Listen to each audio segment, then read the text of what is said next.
ये क्या किया बहू तुमने? अरे फोन तोड़ दिया, इतना महंगा फोन, और तुमने तोड़ दिया। क्या हुआ मम्मी, आप इतना क्यों चिल्ला रही हो? अरे देखना इस महारानी को, इसने फोन तोड़ दिया। क्या बात है नेहा? जी वो गलती से गिर गया। कोई बात नहीं।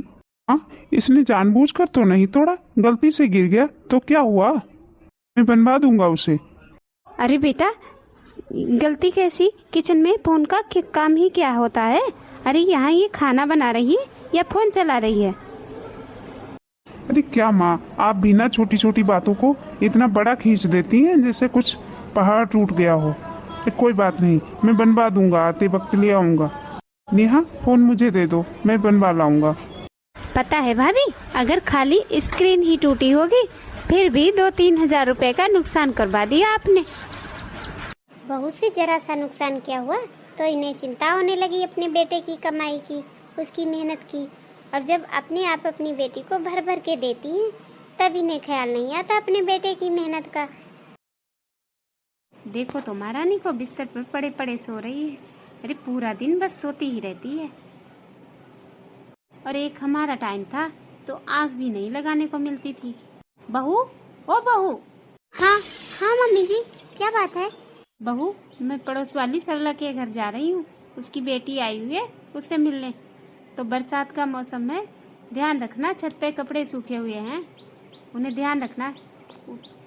मम्मी जी, वैसे पारुल दीदी कब तक आएंगी? वो तो गई अपनी ससुराल। क्या? पर मम्मी जी, वो तो मार्केट के लिए निकली थी, फिर वो अपनी ससुराल अचानक से क्या हो गया? सब ठीक तो है ना? क्या बताऊं मैं, वो है ना पारुल की सास, उसने कलेश मचा रखा है मेरी बेटी की जिंदगी में। वैसे तो सारा दिन वो उसकी जेठानी के गुणगान करती रहती है। पता नहीं महारानी कहाँ से गिरकर फिसल गई, उसका पैर स्लिप हो गया। तो दामाद जी का फोन आया था तो वो चली गई, इसलिए उसे मार्केट से ही जाना पड़ा अपनी ससुराल। हाँ मम्मी जी, ये तो बहुत ठीक किया दीदी ने। क्या ठीक किया उसने? वैसे तो उसकी सास उसकी जेठानी के ही गुणगान करती रहती है। अब जब जरूरत पड़ी तो नहीं बुला लिया उसकी अपनी बड़ी बहू को, उसे बुला लेती, तब मेरी बेटी को बुला लिया। वैसे भी इस समय ना दामाद जी की ही गलती है। और हाँ बहू, शाम को सब्जी मत बनाना। पर क्यों मम्मी जी? वो सुबह दाल बनी थी, उसी से काम चला लेना, वो थोड़ी रखी हुई है। पर मम्मी जी, दाल तो एक कटोरी ही है। हाँ तो उसी में काम चल जाएगा। एक कटोरी है, उसमें राहुल को और उसके पापा को दे देना थोड़ी थोड़ी। और तू, मुझे तो भूख है नहीं, और तू अपना देख लेना, अचार के साथ खा लेना या जिससे मन करे वैसे खा लेना। अब एक जन के लिए तो सब्जी बनेगी नहीं। जब तक बेटी यहाँ पर रहती है तब तक तो दोनों टाइम सब्जी बनती है, और अब बेटी नहीं तो बनाना ही नहीं। कह रही है कि दाल रखी है। अरे उतनी एक कटोरी दाल में किस किस को खिलाऊंगी मैं? सुबह तो बेटी कह रही थी भाभी बेसन के कोफ्ते बनाना, और अब इन्हें एक कटोरी में ही चलाना है काम जब इनकी बेटी नहीं है। क्या मम्मी, सच बोल रही हो आप? और क्या पारुल, मैं तुझसे झूठ थोड़ी ना बोलूंगी, आखिर पड़ी रहती है, पड़े पड़े क्या करेगी। अच्छा बेटा, मैं घर पहुंचकर अभी फोन करती हूँ तुझे। हाँ बेटा, यहाँ पड़ी पड़ी बेकार ही हो जाएगी, इससे अच्छा काम में आएगी। अच्छा मम्मी, तो मैं अभी इनको बताती हूँ, ये तो बहुत खुश ही हो जाएंगे। हाँ बेटा, कल सुबह ही आ जाना तुम लोग गाड़ी लेने के लिए। ठीक है मम्मी। अच्छा मम्मी, अब मैं रखती हूँ। अरे सुन तो बेटा। क्या बात है मम्मी? और उस अपनी सास को भी समझा देना, उसे भी बता देना कि वो अपनी चहेती बहू के जो गुणगान करती रहती है। अरे माँ, फिक्र मत करो, अब तो मेरी यहाँ पे वाहवाही हो जाएगी। हाँ बेटा, तो कल सुबह ही आ जाना दामाद जी के साथ। ठीक है मम्मी। सच पूछ बेटा, तो जब दामाद जी ने तुझे डांटा था ना, मुझे बिल्कुल भी अच्छा नहीं लगा, मुझे बहुत बुरा लगा था। अरे क्या मम्मी, आप भी छोटी छोटी बातों की इतनी बड़ी टेंशन ले लेती हो। अरे आपके दामाद जी की इतनी हिम्मत कहाँ जो मेरे सामने बोले। आप टेंशन मत लिया करो, सब ठीक है। और अब तो आप मुझे गाड़ी भी दे रहे हो, फिर तो और भी वाहवाही होगी मेरी। भगवान करे पारुल, तुझे भगवान हर खुशी दे। अच्छा मम्मी, अब मैं रखती हूँ, सुबह ही आऊंगी आपके दामाद जी को साथ लेकर। भगवान करे मेरी बेटी हमेशा ऐसे ही खुश रहे, दिन दुगनी और रात चौगनी तरक्की करे।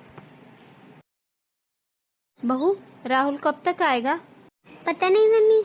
अच्छा, फोन करके उससे कह दे कि वो रास्ते में जो सब्जी मंडी मिलती है वहाँ से खीरा, टमाटर, नींबू सब कुछ ले आना। क्यों मम्मी, कोई आ रहा है क्या? हाँ बेटा, तेरी बहन आ रही है। हाँ बहू, कल सुबह दामाद जी आएंगे, गाड़ी लेकर जाएंगे। क्यों मम्मी, वो लोग कहीं घूमने जा रहे हैं? अरे नहीं नहीं, वो दामाद जी की ड्यूटी चेंज हो गई है। पहले तो पास में थी तो ठीक था, गाड़ी से आ जाते थे, मोटरसाइकिल से, लेकिन अब उनकी पोस्टिंग दूसरी जगह हो गई है और वो जगह दूर भी है, तो बस से आना जाना ठीक नहीं लगता। इसीलिए मैंने सोचा कि अपनी गाड़ी जो है वो खड़ी ही तो रहती है, तो किसी के काम ही आ जाएगी। इसीलिए मैंने उनसे बोला कि वो आकर गाड़ी ले जाएं, उनको आराम हो जाएगी आने जाने में। नहीं नहीं मम्मी जी, इन्होंने मुझसे बोला है कि 2-4 दिन का टाइम निकाल कर हम लोग कहीं घूमने जाएंगे। हाँ तो क्या हुआ, गाड़ी कौन सा विदेश जा रही है? अरे जब भी तुम लोगों को जाना होगा तो मांग लेना, साथ में उन लोगों को भी लेकर चली जाना। और तू तो जानती है दामाद जी को बहुत ही नॉलेज है आने जाने की। और बेटा, मेरा बेटा तो बहुत सीधा है, उसे तो बस घर से दुकान, दुकान से घर इतना ही पता है। और दामाद जी घूमते रहते हैं बाहर, तो उन्हें हर चीज की नॉलेज है। मम्मी जी, नंदोई जी गाड़ी लेने आ रहे हैं, तो क्या इन्हें पता है? अरे उससे पूछने की क्या जरूरत है? आज तक घर के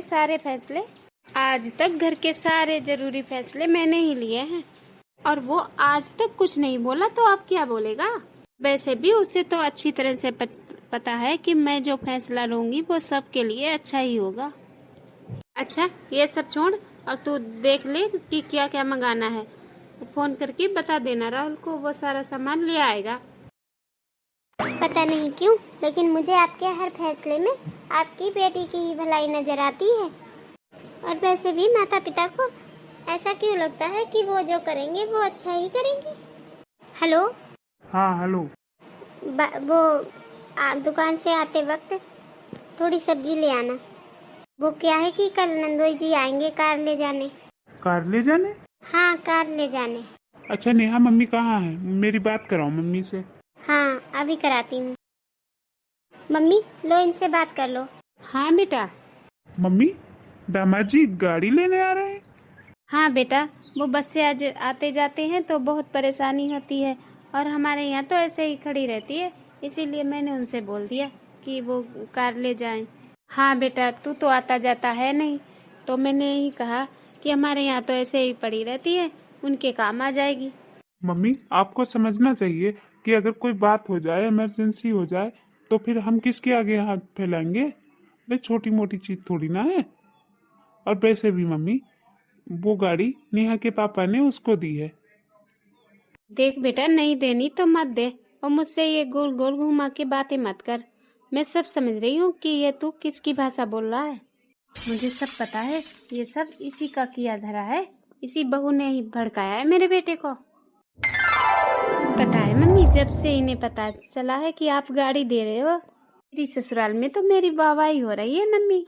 और मैंने तो बोल दिया अपनी सास को कि जितना मेरी मम्मी देती है ना, उतना आपके पूरे खानदान में कोई भी बहू नहीं लेकर आई होगी।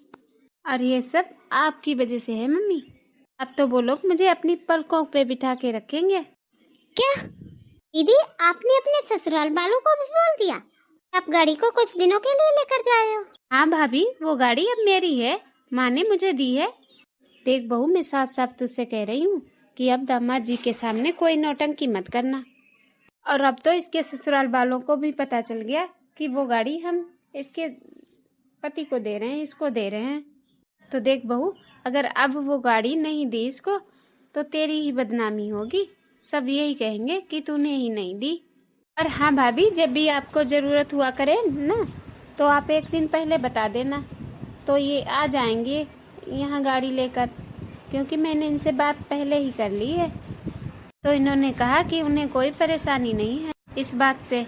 तो जब भी आपको जरूरत हो, एक दिन पहले बता दिया करना, तो ये आ जाया करेंगे गाड़ी लेके। मम्मी, ये भाभी हमेशा ऐसे ही मुंह बना के रखती है क्या? अरे छोड़ ना बेटा, इसका तो वैसे ही मुंह बना ही रहता है, पता नहीं क्यों मुंह फुलाए रहती है। आजकल तो तेरे भाई का भी दिमाग ऐसा ही हो रखा है। क्यों मम्मी? क्योंकि ये भड़काती रहती है उसे। और पता है, पहले तो उसे कोई मतलब नहीं रहता था, मैं क्या कर रही हूँ, क्यों कर रही हूँ, किसे दे रही हूँ, क्या ला रही हूँ। लेकिन अब तो उसने एक बार को मना ही कर दिया था कि नहीं देनी है गाड़ी। वो तो तेरे बाप ने धमकाया तब जाके वो राजी हुआ। अब देख लो मम्मी, आजकल माँ बाप बस बेटे बहू के लिए करते रहे, क्या बेटी का कोई अधिकार नहीं होता? बेटी को कुछ दे दे, जान लो मुंह फूल जाता है बेटे और बहू का। अरे तू तो जानती है अपने भाई को, वो तो ऐसा नहीं था, यही भड़काती रहती है उसे, तभी वो ऐसा हो गया। पर कोई नहीं, तू जाने दे इन सब बातों को, तू तो बस खुश हो जा, क्योंकि तेरी ससुराल में तेरी इज्जत बनी रहे, बस यही चाहते हैं हम। पारुल, क्या हुआ बेटा? यहाँ ऐसे उदास क्यों बैठी है? पता नहीं मम्मी, इन्हें जॉब कब मिलेगी, कब ये मुझे यहाँ से लेने आएंगे, मैं कब जाऊंगी अपने घर। क्यों बेटा, तू ऐसा क्यों कह रही है? जरूर इस बहू ने ही तुझसे कुछ कहा होगा। नहीं मम्मी, भाभी ने कुछ भी नहीं कहा है। लेकिन आप भी बताओ ना, आखिर मैं यहाँ कब तक रहूंगी?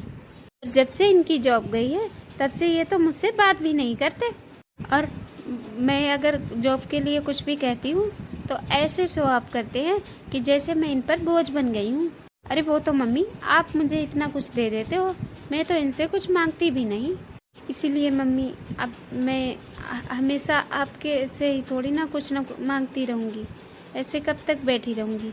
जॉब तो मैं कर नहीं सकती, तो क्यों ना मैं अपना कुछ स्टार्ट कर लूँ, अपना कोई बिजनेस शुरू करूँ। इनकी भी जब से नौकरी गई है तब से ये बहुत टेंशन में रहते हैं, तो जब मैं अपना कुछ काम करूँगी तो इनकी भी मदद हो जाएगी। हाँ बेटा, ये तो तूने बहुत अच्छी बात सोची है। तो फिर क्या सोचा है तूने पारुल, क्या काम करेगी तू? मम्मी, मैं सोच रही थी या तो कॉस्मेटिक का कर लेती हूँ या फिर कपड़ों का। ये सही है बेटा, ये दोनों काम ही बहुत अच्छे हैं, लेकिन कोई भी काम शुरू करने से पहले बेटा पैसे लगते हैं। दामाद जी के पास हैं इतने पैसे? अरे क्या मम्मी, आप भी कैसी बातें करती हो? अगर इनके पास पैसे होते तो मैं यहाँ थोड़ी ना बैठी होती आपके पास। मम्मी, आप पापा से बोलो ना, वो देंगे मुझे पैसे। लेकिन बेटा पारुल, तेरे पापा के पास इतने पैसे कहाँ से आएंगे? और बिजनेस में तो बहुत सारे पैसे लगते हैं। देखा मम्मी, 1 मिनट में मना कर दिया ना आपने मुझे, कर दिया ना पराया एक पल में आपने मुझे। बेटी के लिए आप लोगों के पास पैसे नहीं है और बेटे के लिए जमीन बेचते फिर रहे हैं। अरे बेटा, वो तो गांव वाली जमीन थी, फिर तेरे भाई का भी कब से काम बंद पड़ा था, इसीलिए तेरे पापा रोड पर जमीन देख रहे हैं यहाँ शहर में। तो अगर रोड पर जगह मिल जाएगी तो तेरा भाई भी कुछ अपना बिजनेस स्टार्ट कर लेगा। मम्मी, वही तो मैं समझा रही हूँ आपको, पापा अपने बेटे के लिए इतनी चिंता कर रहे हैं और 3 महीने से दामाद बेरोजगार बैठा है, उसकी कोई चिंता नहीं है। और मैं भी तो मम्मी आपकी ही बेटी हूँ, आपका ही अंश हूँ। जैसे भाई ने इस घर में जन्म लिया, वैसे मैंने भी इसी घर में जन्म लिया है। और मम्मी, वो बाहर से आई हुई लड़की, उसको वो अपनी इस घर को अपना कह रही है, इस घर को अपना मान रही है, और मैंने इस घर में जन्म लिया है, फिर भी मैं इस घर को अपना नहीं कह सकती। और बेटे के लिए घर, जमीन, जायदाद सब कुछ, और बेटी के लिए कुछ भी नहीं। कितनी मेहनत करके 1-1 रुपया जोड़ के आपने घर बनाया, किसके लिए? अपनी बहू के लिए। अरे बेटे का तो सिर्फ नाम है मम्मी, ऐस तो आपकी बहू ही करेगी। और मम्मी, जिस बेटी को आपने जन्म दिया वो 1-1 रुपए के लिए तरस रही है, और वो दूसरे घर से आई हुई बेटी, लड़की, वो इस घर पे अपना हक समझ रही है। अरे आज तक वो अपने घर से कुछ भी लाई है? वाह मम्मी वाह, आप अपनी पूरी जिंदगी की कमाई अपनी उस बहू को दे सकती हो, वो दूसरे घर की आई हुई लड़की को, और अपनी बेटी को कुछ भी नहीं। बस पारुल, बस सब समझ में आ गया मुझे। आज आने दे तेरे पापा को, उनसे बात करूंगी मैं। जमीन के पैसों पे मेरे दोनों बच्चों का बराबर का हक है, और मैं तुझे तेरा हक दिला कर रहूंगी। आने दे तेरे पापा को, मैं बात करूंगी उनसे। ये तुम क्या कह रही हो? तुम्हारा दिमाग तो ठीक है ना? दिमाग तो आपका ठीक नहीं है। बेटे की मुंह में अंधे हो गए हो आप। आपको दिखाई नहीं देता 3 महीने से दामाद बेरोजगार बैठा है। तो क्यों बैठा है वो? अरे तो क्यों बैठे हैं? किसी ने उन्हें रोका है काम करने से? अरे ये तो गलती उनकी है। अब एक नौकरी नहीं मिली तो दूसरी की तलाश करनी चाहिए थी ना उन्हें। और देखो शारदा, कोई भी काम अच्छा या बुरा नहीं होता, छोटा या बड़ा नहीं होता, बस करने की लगन होनी चाहिए। और दामाद जी हैं कि ये सब समझना ही नहीं चाहते, तो बेरोजगार बैठे हैं, इसमें मेरी क्या गलती है? देखो, दामाद जी तो पढ़े लिखे हैं, समझदार भी हैं, उन्हें तो कहीं भी अच्छी नौकरी मिल जाएगी। लेकिन हमारा बेटा तो इतना पढ़ा लिखा भी नहीं है और उसे कोई अच्छी नौकरी भी नहीं मिलेगी। इसलिए मैं कोशिश कर रहा हूँ कि उसका बिजनेस कुछ शुरू करवा दूँ ताकि वो अपने पैरों पर खड़ा हो सके। तो इसका हक नहीं है इसमें? आप पहले मुझे ये बता दो, क्या इसका कोई हक नहीं है इस घर पे? आपने जो जमीन बेची है गांव वाली, तो उसमें थोड़ा बहुत तो इसका भी हक होगा, इसका भी तो हिस्सा होगा थोड़ा बहुत। देख पारुल बेटा, तेरी माँ तो पागल हो चुकी है, अब तू ही समझा इसे। और देख पारुल, जब तेरी शादी की थी तब दामाद जी अच्छा खासा कमाते थे और मुझे पूरा भरोसा है उन्हें फिर से बहुत अच्छी नौकरी मिल जाएगी, क्योंकि वो काबिल हैं, पढ़े लिखे हैं, होशियार भी हैं, तो उन्हें बहुत अच्छी नौकरी मिलेगी। और पारुल, तब तक तू यहीं पर रहे बेटा, तुझे कोई परेशानी नहीं होगी, यहीं पर रहे। लेकिन पापा, कब तक रहूंगी मैं यहाँ आपके बेटे के घर पे? क्योंकि पापा, आज तो आपने ही साबित कर दिया कि ये घर मेरा नहीं है। मेरी शादी हो चुकी है और मैं पराई हो चुकी हूँ। अब मेरा इस घर पे कोई अधिकार नहीं है। बस पारुल, बस चुप हो जा तू। और पारुल, तुझे उदास होने की कोई जरूरत नहीं है। जब तक तेरी माँ जिंदा है ना, तेरे साथ नाइंसाफी नहीं होने देगी। और आप कान खोल कर सुन लो, वो जो घर में रुपए रखे हुए हैं ना, उसमें से 20 लाख रुपए निकाल कर मेरी बेटी को दे दो, वरना अच्छा नहीं होगा। और अगर आपने मेरी बेटी को पैसे नहीं दिए ना, तो मैं और पारुल दोनों ही घर छोड़कर चले जाएंगे। फिर रहना आप अकेले अपने बेटे के साथ आराम से। पापा जी, आप मेरी बात को समझो। जो घर में पैसे रखे हुए हैं ना, उनसे मेरा और भाई दोनों का ही बिजनेस स्टार्ट हो सकता है। और पापा, आजकल ज़्यादातर बिजनेस तो किराए की ज़मीन पर ही किए जाते हैं, और मैं भी तो वही देख रही हूँ, भाई भी वही देख लेगा। भाई भी किराए की ज़मीन देखकर बिजनेस स्टार्ट कर लेगा, कहीं अच्छी सी ज़मीन मिलेगी तो। देख बेटा, तू मेरी बात समझ नहीं रही। वो ना हमारी जमीन के पैसे हैं, और जमीन के पैसों से ना जमीन ही खरीदनी चाहिए, भले ही थोड़ी कम खरीदो, लेकिन खरीदो जरूर। देखो बेटा, समय का कुछ भी पता नहीं चलता कि कब क्या हो जाए। थोड़ी बहुत जमीन तो होनी ही चाहिए अच्छे बुरे समय के लिए। और बेटा, अगर किराए की जमीन पर बिजनेस स्टार्ट करोगे, पता है कि बिजनेस चल ही जाए, कोई गारंटी तो है नहीं कि बिजनेस चल ही जाएगा, तो फिर तो पैसे तो बर्बाद हो ही जाएंगे ना, और जमीन भी नहीं होगी अपनी। पापा जी, आप साफ साफ क्यों नहीं मना कर देते कि आपको पैसे नहीं देने हैं मुझे? और आप साफ साफ क्यों नहीं कह देते कि आपको मेरी मदद नहीं करनी है? अरे दुनिया में लाखों लोग हैं जो किराए की जमीन पर बिजनेस स्टार्ट करते हैं। बस बहुत सुन ली मैंने आपकी। मेरे लिए तो मेरे दोनों बच्चे ही बराबर हैं। और आप ना अच्छे से कान खोल कर सुन लो कि घर पे जितने भी पैसे रखे हैं, दोनों बच्चों में बराबर बराबर ही दिए जाएंगे। ये क्या हो रहा है इस घर में? क्या बात है, तुमने इतने लेट आने को क्यों कहा था? घर पे जो पैसे रखे हुए हैं जमीन के, उसमें से आधे पैसे मम्मी जी दीदी को देना चाहती हैं। अब फोन पे तो ये सारी बातें हो नहीं सकती थी, इसीलिए आपको लेट बुलाया है। मैंने सोचा आपको एक बार बता देती हूँ, फिर आपको जैसा सही लगे आप वैसा करना। ठीक किया तूने जो मुझे बता दिया। आपकी बहन को ना दुकान खोलनी है, उसी के लिए रुपए मांग रही है। इसकी अच्छी शादी हो जाए इसलिए मम्मी ने पहले ही जमीन बेच दी। पढ़ा लिखा अच्छा लड़का ढूंढा नौकरी वाला, और फिर भी मम्मी। 3 महीने से दामाद जी बेरोजगार बैठे हैं और इसकी जिम्मेदार कहीं ना कहीं आपकी मम्मी है, क्योंकि घर में अगर 500 की आमदनी है तो 400 रुपये तो मम्मी दीदी को ही दे देती हैं। अरे सब कुछ तो दे दिया दीदी को, और अब बची है तो ये घर की 4 दीवारें और ये जमीन के पैसे, अब ये भी देना चाहती हैं। और आपकी बहन ना लालच में अंधी हो चुकी है। लेकिन मम्मी को तो सोचना चाहिए। आपकी मम्मी बेटी के मुंह से बाहर निकलेंगी तब ना सोचेंगी। लेकिन नेहा, मैं कर भी क्या सकता हूँ। बेटा, तेरी बहन बहुत तकलीफ में है, उसे माफ कर दे बेटा।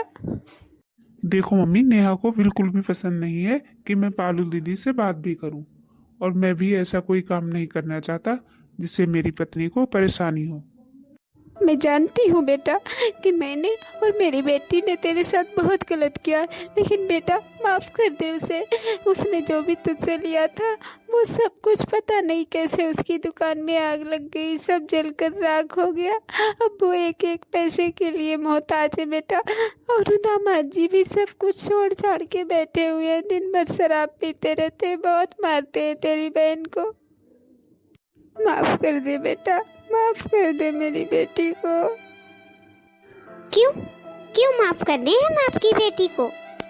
मम्मी जी, आपने हमें कुछ भी गिफ्ट में नहीं दिया है। जो भी है हमारी कमाई का है, हमारी मेहनत की कमाई का, बेईमानी से नहीं कमाया हमने।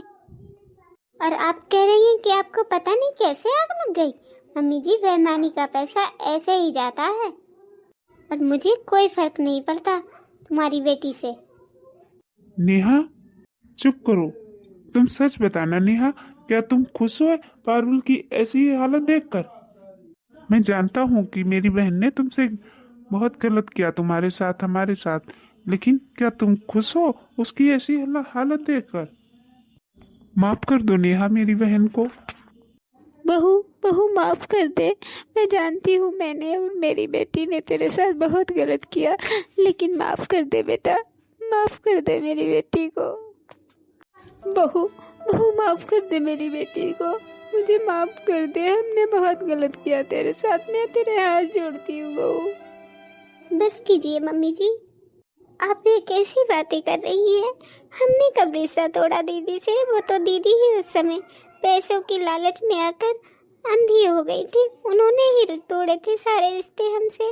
हमने कभी नहीं उनका बुरा चाहा और ना ही उनसे कभी वैर किया।